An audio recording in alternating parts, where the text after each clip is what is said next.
Obrigado, Monique. A gente passar a palavra para a Gisele Chagas, que vai continuar a análise. Bom, muito obrigada. Eu gostaria de, primeiramente, agradecer, aos organizadores do evento e também por me convidarem para estar aqui hoje. Bom, como a Monique já adiantou, eu sou antropóloga, agora eu estou vinculada à UF como pesquisadora de pós-doutorado, vinculado ao ao programa de pós-graduação em antropologia. Meu trabalho de campo foi em Damasco, na Síria, onde eu trabalhei com mulheres muçulmanas que são líderes religiosas e são responsáveis pelo gerenciamento de redes religiosas exclusivamente femininas. Enfim, e a ideia que hoje, que eu gostaria de propor a vocês é, na verdade, um exercício imaginativo, da gente poder pensar um ponto que me foi passado em relação a essa mesa, que no tocante à criação de possibilidades de sociedades democráticas, no Brasil e no Egito. Bom, então, nesse sentido, eu pretendo abordar alguns elementos que considero relevantes para pensar os possíveis caminhos comparativos entre Brasil e Egito no que se refere às dinâmicas que podem envolver, em cada caso, a construção de uma cultura democrática. Para tanto, sigo o conceito da antropóloga Vina Das, seguindo o conceito da antropóloga Vina Das, pretendo pautar minha fala em eventos críticos da história recente dos dois países, por entender que a perspectiva histórica nos ajuda a ter um olhar mais balizado sobre as múltiplas questões políticas, sociais, econômicas e mesmo simbólicas que envolvem os diferentes projetos de nação e de democracia que são mobilizados em momentos de crise política e social. Bom, então eu vou seguir lendo até para poder organizar melhor as ideias por conta do nosso tempo. Brasil e Egito são países que, historicamente, ocupam importantes papéis políticos regionais. Passaram por experiências comuns de regimes autoritários e de concentração desigual de riquezas, culminando no aumento da desigualdade social. Atualmente, tanto um país quanto o outro enfrentam, por diferentes modos, um processo de reavaliação e de reinvenção políticas de si mesmos. No Brasil, embora o alcance de muitíssimo mais restrito e controverso do que no caso egípcio, tanto em termos midiáticos quanto em termos políticos, temos, no âmbito da aprovação do Plano Nacional de Direitos Humanos, o estabelecimento e o funcionamento das Comissões da Verdade, que são mecanismos oficiais criados com o objetivo de apurar as violações aos direitos humanos que foram cometidas no país no período entre 1946 e 1988, o qual, claro, abrange o amplo período da ditadura militar que se iniciou em 1964. Nessas comissões, busca-se apurar a responsabilidade dos envolvidos nas torturas e demais violações aos direitos humanos, e, com isso, impedir que tais arbitrariedades cometidas em nome de uma suposta segurança nacional voltem a ser repetidas. O papel da comissão, então, é escutar os envolvidos e elaborar um relatório final que permita à sociedade conhecer os detalhes do regime que violou os direitos mais básicos dos cidadãos num passado recente. Dessa maneira, as comissões da verdade podem ser pensadas como arenas pedagógicas no processo de fortalecimento de uma cultura democrática de respeito aos direitos humanos, uma vez que visam lembrar e expor nosso passado político recente, marcado pelo autoritarismo e pelo uso da violência como estratégia disciplinar na desmobilização da oposição. As comissões da verdade, nesse sentido, contribuem para o lento processo de normalização democrática da sociedade brasileira, em que mudanças políticas ocorreram em uma estrutura de arranjos previamente estabelecida pela força política no poder, a famosa abertura lenta, gradual e segura iniciada no governo Geisel.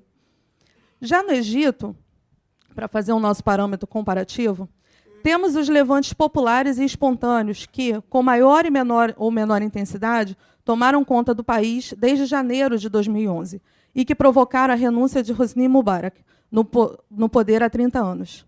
Seguindo o levante tunisiano, uma revolta generalizada contra o sistema autoritário tomou conta das ruas do país, com a Praça Tahrir tornando-se o seu epicentro, como já foi amplamente falado aqui. Na verdade, 2011 é um ano que ainda não terminou para a parte considerável do chamado mundo árabe. Marrocos, Argélia, Tunísia, Egito, mas Síria, principalmente, tornaram-se cenários de insurgências populares que, de diferentes maneiras e intensidades, ecoaram desejos por mudanças políticas e sociais, bem como apontaram para a necessidade de novas e distintas narrativas políticas, principalmente ocidentais, sobre a região. Embora tais protestos devam ser entendidos numa perspectiva mais ampla, que leva em consideração os diferentes processos históricos e as especificidades políticas e sociais envolvidas em cada contexto, é preciso ressaltar que eles ganharam as ruas e praças das diversas cidades e capitais da região, e, no caso da Síria, as mesquitas, os únicos locais possíveis de encontro de uma multidão, né, entre aspas, de forma inesperada, espontânea e simultânea. A simultaneidade dos protestos ressaltou não apenas as demandas comuns contra a corrupção e por melhorias nas condições de vida, mas também o compartilhamento e a circulação de ideias, de slogans revolucionários e de mensagens de apoio entre os manifestantes. E isso nós vimos tanto através das passeatas nas ruas, quanto nas redes sociais. Se, por um lado, os protestos e a repressão brutal aos manifestantes por parte dos regimes autoritários evidenciam que mudanças políticas profundas só podem ser conquistadas a partir de dolorosos embates cotidianos em que vidas humanas são lamentavelmente perdidas, eventos críticos como esses, por outro lado, trazem o dinamismo dessas sociedades e os distintos projetos políticos que são elaborados por diferentes atores sociais, apontando para o fato de que não existe uma explicação única ou solução linear para questões colocadas por movimentos dessa natureza. Então, para entendermos o cenário político pós-Mubarak no Egito, é preciso termos em conta as especificidades que marcaram os 30 anos em que ele esteve no poder, tais como fechamento político por um lado e abertura econômica por outro, agudizando as desigualdades sociais. Do mesmo modo, é preciso olhar para a reconfiguração do autoritarismo do governo Mubarak, sobretudo nos últimos anos, e para como ele reformulou a base social do regime, cooptando cada vez mais uma pequena e nova elite econômica ligada ao capital industrial e comercial através de redes de clientelismo.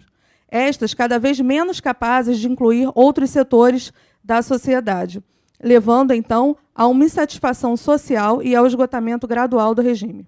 Nesse cenário, os levantes populares canalizaram as mais diversas insatisfações com o regime, levando ao uníssono pedido por renúncia. Todavia, os diferentes setores da sociedade que se engajaram no processo não tinham um plano político claro, o que nos leva ao ponto de que uma mudança política que implemente direitos liberais clássicos, como eleições, por exemplo, não é o fim do processo, mas só o começo da transição que está por vir na sociedade egípcia e, de certa forma, no Brasil. Embora o que esteja em curso no Egito se assemelhe ao processo de transição política para a democracia ocorrido no Brasil, em que forças do regime anterior são, de certa forma, mantidas, um aspecto importante decorrente deste novo cenário foi a prisão e o julgamento de Mubarak, além da publicização dos nomes daqueles que apoiaram o regime e se beneficiaram economicamente com tal apoio. A lista dos chamados ladrões, né, haramia, que circulou na imprensa e na internet, sobretudo no Egito. O julgamento de Mubarak, isto é, a sua punição concreta, neste sentido, também é um importante elemento pedagógico, pois gera, de certa forma, uma satisfação moral para seus opositores, assim como contribui na desconstrução de alguns mitos em torno de líderes políticos autoritários. Embora a estabilização política do Egito vai levar um longo tempo, assim como ocorreu no Brasil, e que no cenário atual o país esteja dividido em diferentes posicionamentos em relação ao governo da Irmandade Muçulmana, cujos líderes e membros permaneceram fora dos protestos iniciais, um importante passo já foi dado no sentido de não se aceitar um futuro como mera repetição do passado. Talvez, nesse sentido, os idiomas culturais que estão sendo localmente produzidos e compartilhados por amplos setores da população egípcia, como liberdade, dignidade, sociedade civil, entre outros, possam contribuir para a emergência e consolidação de centros de poder plurais que possam contrapor possíveis excetos por parte das novas elites políticas, como está sendo colocado por alguns analistas internacionais. Neste sentido, o movimento de mudança política e social em direção à democracia, para serem efetivos, não deve ter como objetivo único o fortalecimento das instituições políticas como um fim em si mesmo. precisam estar abertos à participação da sociedade, levando em conta os desafios da vida social e as demandas da sociedade por direitos e por justiça, que muitas vezes são deixados num segundo plano. Por fim, gostaria de ressaltar a importância de processos que levem à conciliação nacional, que inclua todos os grupos da sociedade. Como vimos, então, olhar os processos políticos que envolvem o Brasil e Egito num contexto contemporâneo podem significar olhar para as experiências e aprendizados possíveis, né, com nossos pontos positivos e negativos, no velho e bom sentido antropológico do exercício de olhar o outro para entendermos a nós mesmos. Nesse sentido, a minha fala aqui foi na ideia da gente tentar pensar esses processos dinâmicos de construção de uma sociedade mais democrática a partir dessas arenas, tanto quanto a Comissão da Verdade, né, como um exemplo do que vem acontecido no Brasil nesse período de transição, quanto nesse cenário pós-queda de Mubarak no Egito. Bom, muito obrigada.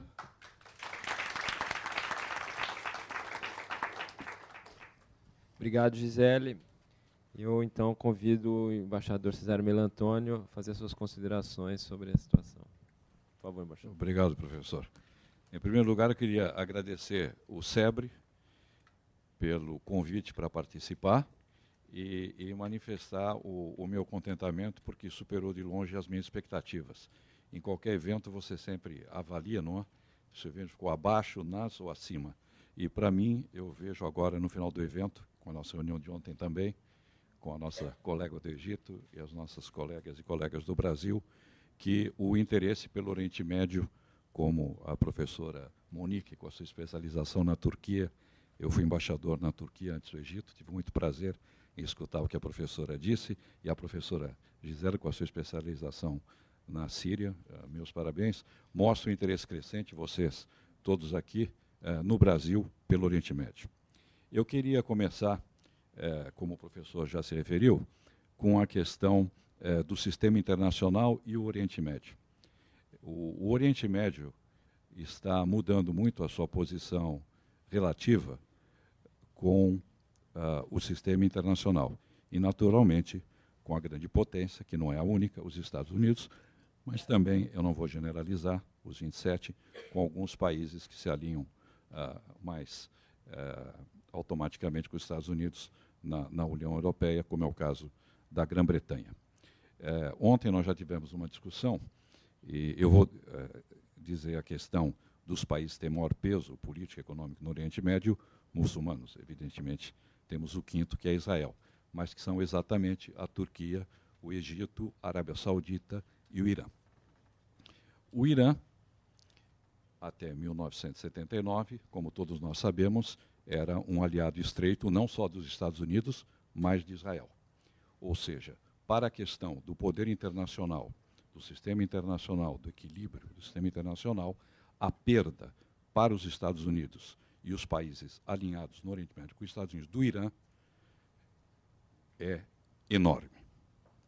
Os anos se passaram e, claro, que nós temos que usar a nuance, porque os casos são muito diferentes, e depois do Irã, ceteris paribus, nós tivemos o caso exatamente da Turquia, que é um país membro da OTAN, com vários governos militares, ditaduras militares, assunto que nós conhecemos também no Brasil, também temos muitas similitudes, não só com a questão da ditadura militar no Egito, mas da ditadura militar na Turquia. Eu gostaria de dizer que antes da Turquia eu fui embaixador no Irã, por isso é que eu estou mencionando esses países. E, então, foi uma perda, digamos, para os Estados Unidos, quer dizer, a Turquia vai e vem, mas a Turquia, vamos usar uma terminologia brasileira, tem uma política hoje um pouco mais externa independente, com altos e baixos. Isso se vê com relação à Síria. Mas a Turquia não tem mais um alinhamento automático com as chamadas potências ocidentais, e mesmo dentro da OTAN, já se vê no caso da Síria, tem diferenças que são marcantes e que mudam a cada mês com relação à Síria. Finalmente, chegamos ao outro país importante do Oriente Médio, que é o Egito.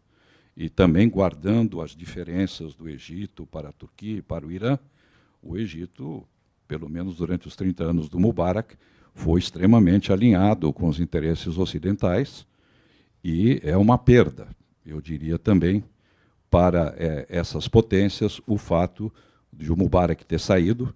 Não devemos esquecer que não é só uma perda para os Estados Unidos e países alinhados com os Estados Unidos no Oriente Médio, mas a Arábia Saudita lamenta até hoje, explicitamente e abertamente, não esconde, a queda do Mubarak. Quer dizer, para a Arábia Saudita foi uma perda importante também, e não é por acaso que eu fiz essa comparação entre os quatro países, e o que sobrou mais alinhado com os Estados Unidos e alguns países europeus é exatamente a Arábia Saudita, para não entrar na questão da hipocrisia diplomática internacional, que hoje nós vemos. Eu acabo de chegar do Catar, onde fui participar do Fórum de Doha. O discurso com Al Jazeera e o Emir, e o primeiro-ministro, e os ministros, e outros países também nesse nível, do Oriente Médio, sobretudo do Golfo, e ver esse discurso impressionante, com 1000 pessoas, e a mídia internacional presente, altíssimas personalidades, o ex-primeiro-ministro britânico, Gordon Brown, ex-primeiro-ministro da França, François Fillon, esse gênero de pessoas participando do debate, e os sauditas e os cataris pregando abertamente a questão, como todos nós sabemos, mas eu tenho que repetir, da democracia na Síria. Não é? E do respeito aos direitos humanos, e a tortura na Síria, etc., etc. Devo dizer, mas claro que autorizado pelos meus superiores hierárquicos de Itamaraty, e não fui o único, e também isso demonstra, por incrível que pareça, uma certa democracia no debate. No Fórum de Doha, vários diplomatas, acadêmicos, ex-políticos mencionaram essa questão da incongruência internacional. Então, esse primeiro approach, enfoque, foi com relação à questão do sistema internacional, que o equilíbrio de poder está mudando muito no Oriente Médio. Será um processo muito longo, como são todos os professores que já disseram, processos longos históricos, como é o do Egito, mas eu acho que é importante mencionar isso. E última coisa nesse contexto, que eu não poderia deixar de mencionar, ontem discutimos um pouco, é a questão, muito difícil de analisar, da relação entre o Egito e o Irã. Eu acabei de mencionar alguns amigos aqui, que ao chegar em julho de 2008 ao Egito, vindo da Turquia, depois do Irã, eu, por acaso, me encontrei com meu colega canadense, embaixador do Canadá, que tinha sido embaixador no Irã comigo. Ele foi direto para o Irã, do Irã para o Egito, ficou 4 anos, estava saindo, voltando ao Canadá. E eu perguntei para ele, não sei se a professora estará de acordo com isso, Felipe, me diga numa frase qual a diferença entre o Irã e o Egito. E ele falou algo que até hoje me faz refletir, e dá muita discussão, que foi, o Irã é o contrário do Egito. No Irã, as pessoas não são tão religiosas quanto se pensa. O governo é muito religioso. E no Egito é o contrário. Em julho de 2008. Enfim, não foi uma premonição, mas foi uma observação que eu não poderia esquecer. Agora, vamos à questão do Brasil, que a professora Monique já deu um background aqui muito bom. Eu só gostaria de lembrar, além do 3 chefes de Estado, do Dom Pedro II e do ex-presidente Lula, mas um que foi chefe de Estado e esteve no Egito não como chefe de Estado, e adepto à Polícia Independente, foi o presidente Jânio Quadros, quando governador do Estado de São Paulo. E ele tinha um interesse, ele não só, né, uma certa parte da comunidade diplomática brasileira acadêmica, na Conferência de Bandung, em 55, você sabe, Nasser, Tito, Sukarno, etc.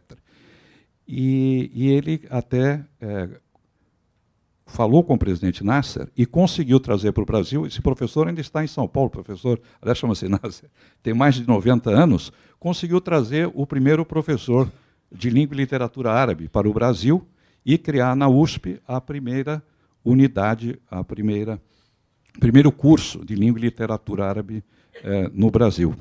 Portanto, além do Batalhão Suez, tem aí também uma questão acadêmica e política interessante.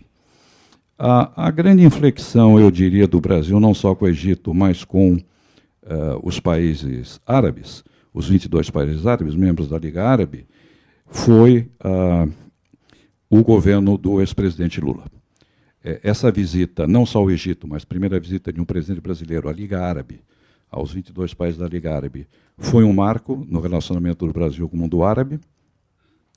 A iniciativa do presidente Lula de criar a ASPA, a reunião de cúpula da América do Sul com os países árabes, em maio de 2005, iniciativa brasileira, muito criticada por alguns países que achavam que por que o Brasil está tão longe do Oriente Médio e vai se meter no Oriente Médio, mas eles também estão longe e se metem há séculos no Oriente Médio. Então isso não deve ser um monopólio de ninguém. O Brasil tem uma ponte étnica de 12 milhões, não é, de brasileiros de origem árabe, 7 milhões de origem libanesa, 5 milhões de origem síria. Então o Brasil tem uma relação étnica, histórica, sentimental, acadêmica, normal, quase, eu não quero utilizar a palavra instrumentalização, mas tem uma racionália essa aproximação do Brasil com o Oriente Médio, que vai, como a professora disse, para a época do Império Otomano. E agora já tivemos, em início de outubro, em Lima, a terceira cúpula da ASPA. E quais são os resultados? Não é só uma aproximação teórica, é uma aproximação prática. O Brasil abriu muitas embaixadas no Oriente Médio. Por exemplo, no Golfo, hoje, nós só não temos embaixada no Bahrein. Nós estendemos a rede diplomática brasileira no Oriente Médio. Vários países do Oriente Médio, em reciprocidade, abriram embaixada no Brasil. E o comércio talvez seja o fato mais importante. Num período tão curto, 8 anos, né? Nós estamos acabando o mês de maio. Maio de 2005, maio de 2013. As exportações do Brasil para o Oriente Médio quintuplicaram, de um nível de 5 para um nível de 25 bilhões de dólares. Com o Egito tem um traço muito marcante. O normal seria que, com os 2 anos e meio de revolução no Egito, e a crise econômica, financeira e comercial que o Egito atravessa, que o Egito importasse menos do Brasil. Aconteceu o contrário. No final de 2010, o Brasil exportava, porque quase 90% são exportações brasileiras e 10% são exportações egípcias. Brasil, Egito, o comércio era de 2 bilhões de dólares. Nesses 2 anos, dezembro do ano passado, já chegamos a 3 bilhões de dólares. E um outro fato muito relevante, que é a implantação das empresas brasileiras no Egito, algumas já nos referimos aqui, como a Marco Polo, algumas antes da Revolução, outras muito significativas depois da Revolução, porque a Marco Polo se dedica a ônibus, mas temos a Randon, do Rio Grande do Sul, fazendo caminhões e trailers, grande exportadora tradicional desde 75, é a Brasil Foods, que é a fusão da Sadia com a Perdigão, e agora não é muito conhecido. A maior presença brasileira econômica no Egito é o cimento. A Camargo Corrêa, hoje, é a empresa brasileira mais importante em termos de investimentos, 600 milhões de dólares, com uma participação de quase 40% no mercado de cimento do Egito, que é o maior mercado de cimento do Oriente Médio, porque com uma população de 90 milhões muito pobre, evidentemente, o déficit habitacional é enorme. Então, esse chamado clássico soft power brasileiro existe, sim, em cima da ponte étnica, mas também em cima da participação das empresas brasileiras. Eu queria passar para a questão da visita do presidente Morsi ao Brasil. Primeira visita, historicamente, simbolicamente, muito importante. Como eu disse, nós tivemos alguns importantes políticos brasileiros, desde o Império, com interesse no Oriente Médio, mas foi a primeira vez que um presidente do Egito veio ao Brasil, nessa longa relação política, diplomática, econômica e cultural do Brasil com o Egito. E veio com 2 objetivos claros. Entre parênteses, eu gostaria de dizer que essa viagem foi marcada e remarcada 5 vezes, com datas precisas, entre setembro e, finalmente, este mês, 7 a 9 de maio, o que mostra a importância para o atual governo do Egito do Brasil. E o presidente do Egito ainda não foi aos Estados Unidos, foi a Nova York para encontros na ONU, mas não fez uma visita oficial a Washington ainda. Então, como a professora disse, é muito significativo esse interesse, com ou sem Irmandade Muçulmana, mas é o governo do Egito, nessa questão da cooperação Sul-Sul, claro, parceiros importantíssimos, como a Turquia, não tão próximos, mas também não mais tão distantes como no passado, como o Irã, que aí dá uma outra discussão muito longa, claro, a Ásia, a África, nova dimensão da política externa egípcia, que antes era olhar para o norte. Agora, claro que olha para o norte, mas olha para o sul também, porque o Egito não nega mais que é um país africano. Durante o governo Mubarak era muito importante essa dimensão europeia, norte-americana, asiática, Japão.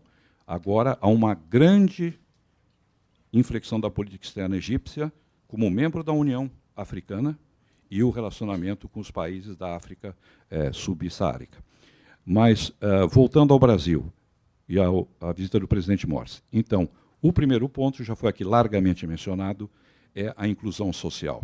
É mais do que evidente que nós temos, para o mal e para o bem, felizmente, tantas similaridades, não é? Por exemplo, nível de pobreza. Ao chegar ao Egito, os dados tradicionais, PNUD, Nações Unidas, Banco Mundial, FMI, mais ou menos assim, 40% com, claro que é uma das razões do que aconteceu no Egito, claras, com $1 a $2, já falaram aqui a $16 por mês, não é? Como é que vivem com 30 a $60? Só que não é dado estatístico, é a realidade, ainda é a realidade. No Brasil, também nós conhecemos bem, sem entrar em fatores estatísticos, essa questão de populações de baixíssima renda. É evidente que isso é uma decisão do governo egípcio, mas o serviço diplomático brasileiro, sem nenhuma premonição, e não foi o único, vários serviços diplomáticos de inúmeros países no Egito tinham contato há muitos anos, muito antes da queda do Mubarak, com a Irmandade Muçulmana.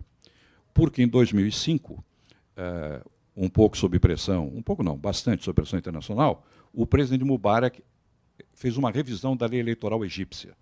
E porque é aquela coisa de parar de ganhar com 98,9%, 97,6%, então vamos dar 20% para a oposição, que eram 88 assentos na Shura, no Senado, na Câmara Alta, e na Assembleia do Povo, na Câmara Baixa, na Câmara dos Deputados. E a Irmandade Muçulmana, que não pôde concorrer, ele não deixou correr a Irmandade Muçulmana, mas bloco independente, ganhou os 88, o que mostrou uma tremenda força. E quem era o líder desse bloco no parlamento era o atual presidente Morsi. E, como já foi mencionado aqui, ele não era uma personalidade, digamos, de grande liderança política na Irmandade Muçulmana, não é? A professora que trabalhou, assessorou, enfim, um outro político, o senhor Futu, que foi membro da Irmandade Muçulmana, tinha muito mais projeção. Mas, no final, nós não temos muito tempo, ele acabou sendo escolhido, um pouco uma surpresa, dentro da própria Irmandade Muçulmana, e para ser o presidente do Egito. Mas a vantagem para o Brasil, sem entrar em considerações de política interna egípcia, é o interesse dele e do seu governo pelo Brasil. E isso nós não podemos deixar de lado, porque isso dará, dada o peso do Egito no Oriente Médio, uma importância maior, se for do interesse do governo egípcio, uma visibilidade maior, porque os programas de inclusão social do Brasil, e nós, primeiro, não somos o único país no mundo que tem programa de inclusão social, vários outros têm, e vários outros oferecendo para o Egito, países envolvidos e países em desenvolvimento, emergentes, enfim, inclusive da América Latina. Mas, se houver interesse pelos programas brasileiros, isso não significa muito dinheiro, porque é mais uma questão do modus faciendi, do modus operandi. E nós identificamos pequenas similaridades, por exemplo, estão mencionadas aqui, a questão de cooperação agrícola. Na questão da merenda escolar no Brasil, começou a questão da merenda escolar. Depois nós começamos com programas de cooperação agrícola, que é o seguinte, como o Egito, um país grande, o Brasil também, a cozinha é regional. Então, na escola, as crianças comem aquilo que comem em casa. E os mini latifúndios, os mini produtores, produzem aquilo que aquela população come. Então, quer dizer, são um pouco mais de ideia, não precisa muito dinheiro para pensar, então vamos incentivar o pequeno produtor egípcio que ele venda para a escola egípcia aquela comida que as crianças gostam de comer. Quer dizer, isso foi tudo discutido, não vou entrar em detalhes, em Brasília, muito em detalhe, com toda a delegação egípcia. Já houve delegações brasileiras lá, egípcias aqui, mas agora foi em nível de chefe de Estado, com a presidente Dilma Rousseff e o presidente Morsi.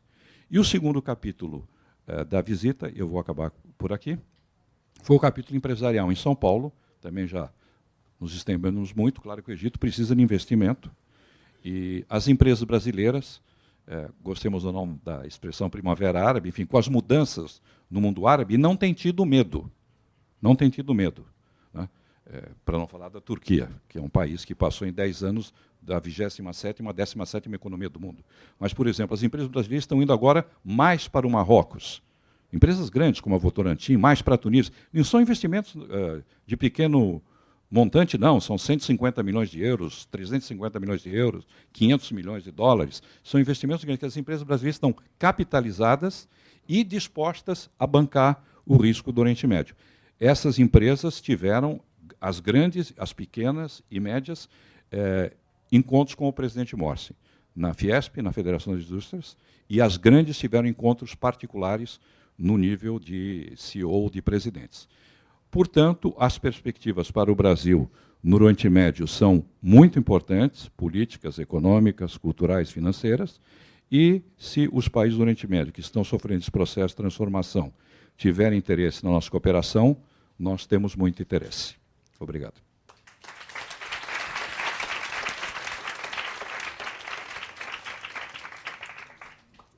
Obrigado, embaixador. Antes de abrir por 15 minutos de debate para o público, queria agradecer a intervenção dos 3 componentes da mesa. Acho que a gente teve uma complementação. Eu acho muito interessante a questão que o embaixador apontou sobre a complementaridade econômica. Acho que a gente falou pouco de economia hoje.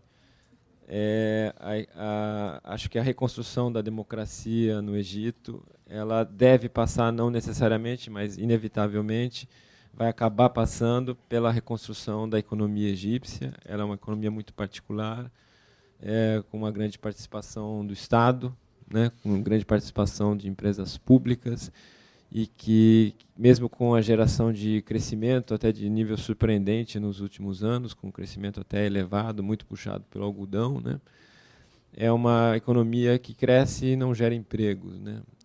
Com o boom, com o problema da subida planetária de preços de alimentares que aconteceu, puxou manifestações na Indonésia, na Índia, no Paquistão, na América Latina e no Egito também. Acho que pode ter sido, não a causa, né, porque as coisas já estavam represadas ali, mas pode ter sido o elemento detonador de uma onda de descontentamento que varreu as ruas árabes, né. A reconstrução do país vai passar por essa reconstrução da economia, no sentido de maior abertura, mais modernização, menos dependência do Estado, mais geração de emprego, né. E pode passar, eu acho, também pela desconexão com a Europa. Acho que uma das características das economias do norte da África é uma excessiva proximidade. Excessiva é tudo relativo na vida, né?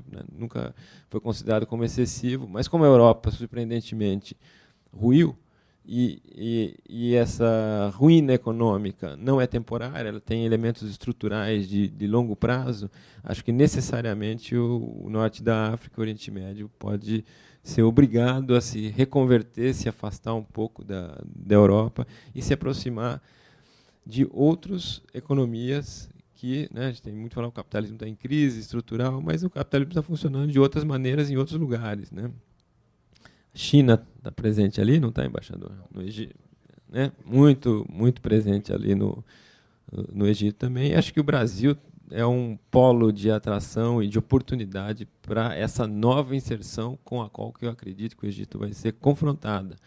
O Brasil tem os seus diferenciais, né? Grande fornecedor de commodities de bom preço no mundo contemporâneo, né?